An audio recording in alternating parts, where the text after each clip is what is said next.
What's up, guys? It's your girl Penny here, and welcome to Penny's Social Reloaded. Today we are going to be talking about living with psychosis. I was just recently diagnosed with psychosis this year, back in May, and I honestly had no idea what psychosis was. I still kind of don't really know what psychosis is, other than it means that you are detached from reality and you have like hallucinations and delusions and things like that. So I guess I do know what it is, because ultimately that's what psychosis is. To be diagnosed with psychosis was like really crazy to me, and it still is really crazy to me. Like literally just like 3 days ago, I was sitting down and I was watching a video on psychosis and like what is psychosis and signs of it and stuff, and I just started bawling my eyes out because I was like, dude, like how did I end up with this? How did I end up with this? And so it led me to start to think about my process and, you know, the moments leading up to psychosis. And so, or not even so much leading up to psychosis, but leading up to the diagnosis of psychosis. And I'm sorry if you hear a bunch of cars and stuff in the background. I have my camera set up on this like thing in the window. I'm in my attic, so you might hear a couple of cars. I'm sorry. But anyways, so it all started at the beginning of this year. I started a new job, and something about me, before we go into this story, something about me, I used to talk to myself a lot. Not even really like talk to myself, I would be praying, but to someone on the outside looking in, it looked like I was talking to myself. And I would do this everywhere, like work, home, public, shower, it didn't matter. I just pray all the time. I love praying. It's like one of my favorite things to do. Actually, it is my favorite thing to do. I started this new job, and it was as a table games dealer.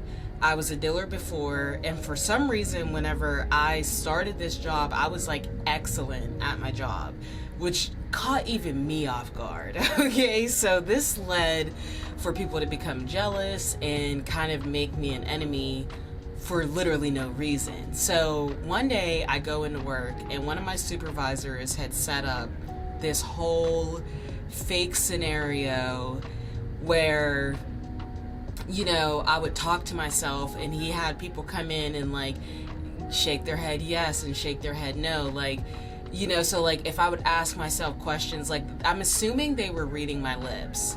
So if I would ask myself questions, or like, that sounds so crazy. If I would pray and ask God a question like silently to myself, he would read my lips and have the people respond, so it would cause confusion.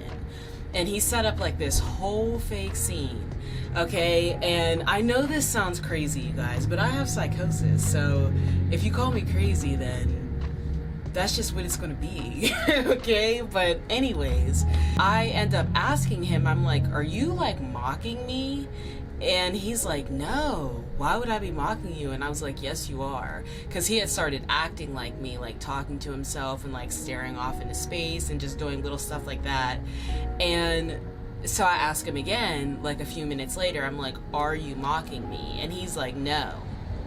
But he continues to imitate me. And so I'm starting to get offended. And then not only that, they're skipping my breaks. So I hadn't been on break in hours, so I didn't even get a moment to like recharge and like get myself back together, listen to my prayers. Like I didn't get a second to do anything, so I'm just dealing with this, and I know he's mocking me. So I keep asking him, and he keeps insisting he's not, and he's like, you know, I'm sorry, like if I'm making you feel like I'm mocking you, blah, blah, blah. And so I was like, I would just like to go home. Like, because at this point, my eyes are like filled up with tears. And he's like, you're really going to take the half a point and go home? I was like, yes. So I ended up going home. From that day forward, he made it a point to always try and mess with my mind. And, you know, looking back now, I can see that it was all just a mind game. But at the time, it didn't feel like a mind game. It, like, you know, he would set up people to come and sit at my tables and like talk about killing me and talk about, you know, my family. He would do so much extensive research on me that he would know who I was related to, who I was dating, what I was doing, you know, whatever. And then he would act as if he was talking to these people and they were in agreement that like I need to be out of here, out of life, unalived. And I was like, what is going on? So I started to become paranoid of everybody and everything around me as this went on for months and months and months. So I ended up quitting that job because it was every day with this. And I'm just like, you know, one of the most evil things that someone could do is play with someone's mind. That's one of the most evil things a person can do. And you know what, we'll make another video about that because that's not what this is about. But I'm leading you up to how I was diagnosed with psychosis and why I believe that psychosis was induced in my life and not something that, you know, I just have. I ended up quitting that job, but the fear and the paranoia stayed with me. So literally, I just remember feeling like everybody was out to get me. Like everybody was out to get me. And then I started having hallucinations. Like before I would encounter certain people, I would see cats, like black and gray cats, and they were not there. And it was like the craziest thing. Like I can so vividly remember these cats as if they were literally there. I'm like not telling anybody about it because I'm like, okay, I swear I just saw a cat, but there's no cat here. And it would only be when I would encounter certain people, I would see these cats and they would be running. Like, guys, I'm not even kidding you. It was the most real thing ever, but it wasn't even real. Like, it wasn't even real. So I would start seeing these cats, and then I started thinking my boyfriend was trying to kill me, and then I started thinking that my family was trying to kill me. So listen, this one day, I had like thought in my head that everyone was working with this man to deliver me like to whoever was supposed to unalive me. And so this one day, I was at home with my boyfriend, and I had just gotten there. Maybe not. Yeah, we had just gotten there, and he's trying to go to sleep, and I'm just like, I couldn't sleep. I could not sleep. Like, I felt like if I shut my eyes, he was going to kill me, or somebody was going to break into the house and kill me.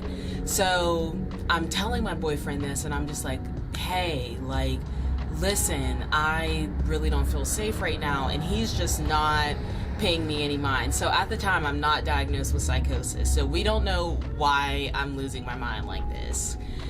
And so I end up stealing his car, driving it. Like, I felt like every car on the road was following me. So I end up stealing his car, driving it like 5 or 10 minutes up the road, parking it just in this random like little parking roundabout, getting out. I didn't have any shoes on because I had thrown my shoes the day before thinking there were tracking devices in my shoes.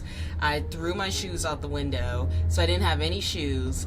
Literally, I park his car, leave the keys in there just so he can get back to it, and I start running. Okay, so I had a cousin who lived down the street, and I start running, and I didn't want to call my mom because I thought my mom was trying to kill me, so I didn't want to call her. So I ended up calling one of my cousins. I was literally getting ready to go all the way to Tennessee.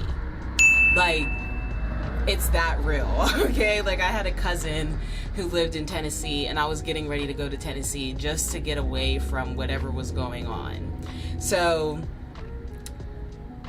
I end up going to my cousin's house, and I'm knocking on the door in panic. Nobody's answering. So I end up climbing her gate, hiding in her yard. Literally, I mean hiding. Like, I'm like hiding behind these curtains that she has out there. I'm like climbing crawling around her pool, like just in case somebody's watching me, trying to see like what I'm doing, or stalking me, or trying to kill me and expected me to be here, because she had this tic-tac-toe game. Okay, so my cousin has a daughter, and she's a child, like a baby at the time.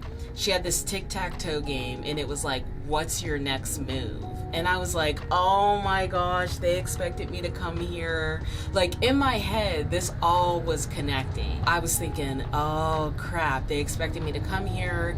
There's like cars riding by, because it's like real early in the morning. There's cars going by.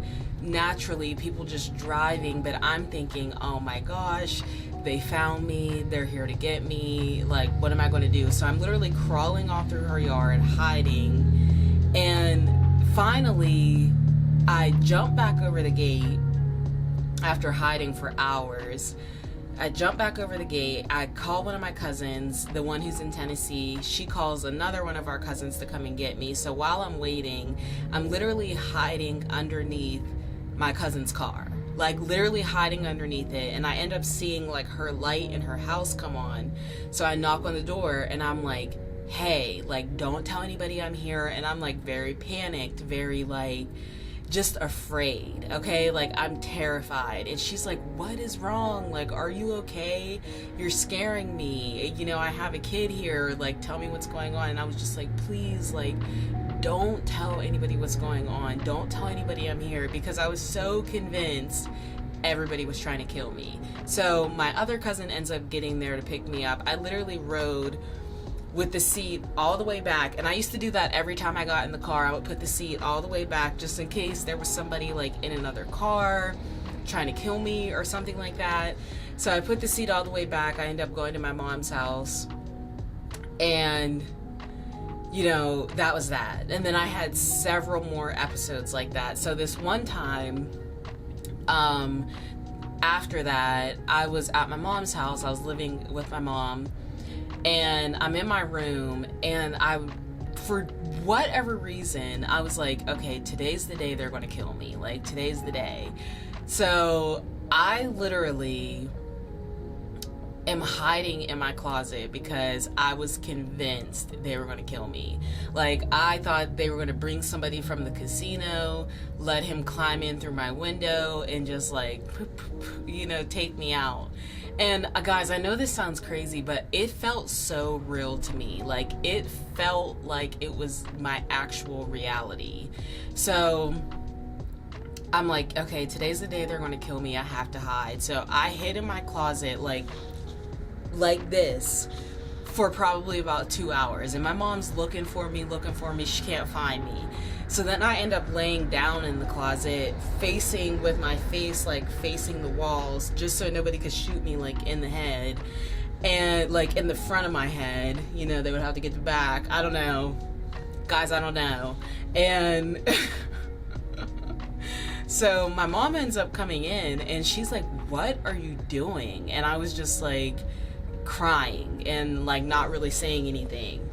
So she ends up talking me out of the closet, and when I get out of the closet, I had a laundry basket, and one of the poles in my closet had like fallen down, and I convinced myself that my mom was gonna like bash me in the head with this thing. So I took it, and I like, yes, I got the murder weapon. And so I go downstairs, and my mom's like, give me that. And I was like, no like, I wouldn't give it to her.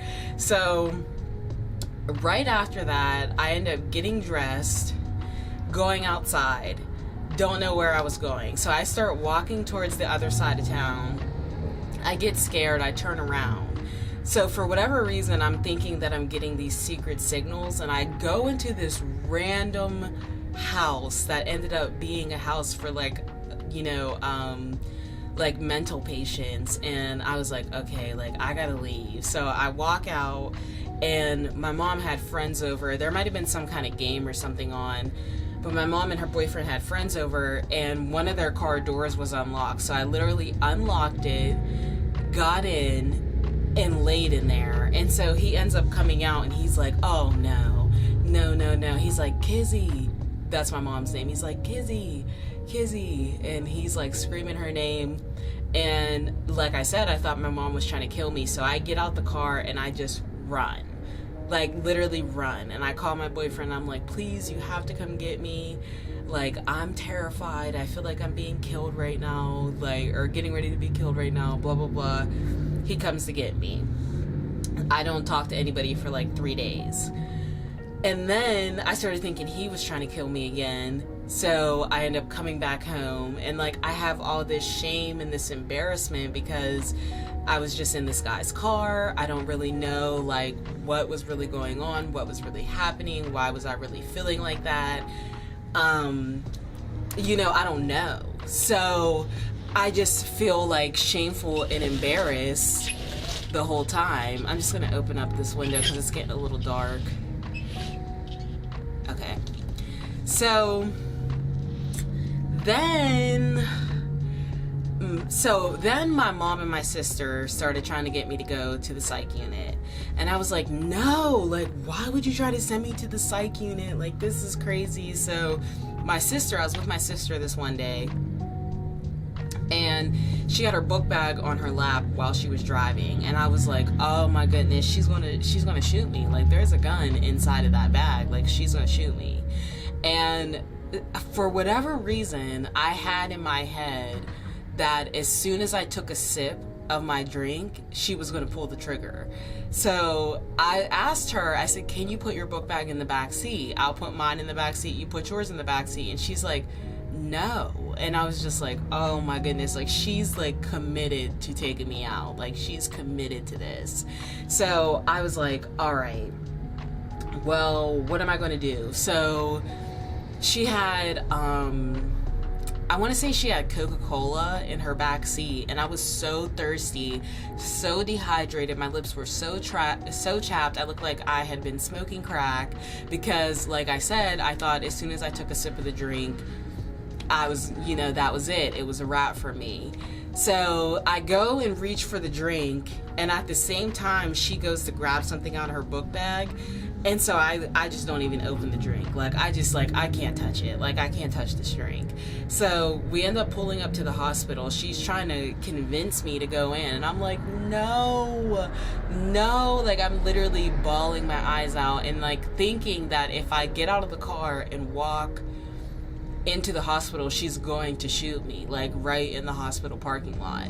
But like I said, guys, this felt like reality, so I couldn't really differentiate between like what was real and what wasn't. Like there was no way for me to like separate the two. So I end up not going into the hospital. I was like, please, can I just go tomorrow, like whatever. So the icing on the cake, I'm at home, and like I said, I was convinced everybody was trying to kill me. So there's somebody that I know who went to jail didn't go to jail for murder. They killed someone, but it was deemed as self-defense, right? So I thought that this person was in my house. So I thought that my family had left because everybody left. And then all of a sudden I heard this girl's voice downstairs. And I'm thinking, well, who the heck is downstairs when everybody left? But in my mind, it sounds like this girl who had killed someone. So I literally called the police. They came, searched the whole house. My mom was so mad. She was so mad. She's like, why wouldn't you just call me? And I was just like, I don't know. Like, the police were here in like 2 seconds. Kid you not, 2 seconds they were here. So at that point, once I had called the police and I told my mom like what I was thinking and what was going through my mind, she was like, we can't do this anymore. Like, this is too much. You're literally losing your mind. Like, you're going to the psych unit tomorrow. So I ended up going to the psych ward, and I will make a video about my experience in the psych ward. But when I was not trying to go. So whenever I got to the hospital, I'm like crying, like, please don't make me go. But the people in the hospital were like, listen, you want to go voluntary, because if you go involuntary, then you don't have any control over when you come home. So I was like, all right, well, let me just like accept it and go. And so I did. And that's where I was diagnosed with psychosis. And that was where I learned that I was like losing my mind, you know, like literally I was losing it. So living with psychosis is very scary because you really can't tell the difference between what's real, what's fake, who's out to get you, who's for you. Like nothing makes sense, but in your mind it makes complete and total sense. And like now I take all this medication, which has been so hard to adjust to and to like accept, but I need it in order to keep me from going back down on this downward spiral. So yeah, that's my experience living with psychosis. And I'll talk more about like the psych ward and stuff like that in another video. I just wanted to talk about living with psychosis and what my experience being in psychosis was like. Thank you so much for tuning in, and I'll see you guys in the next one.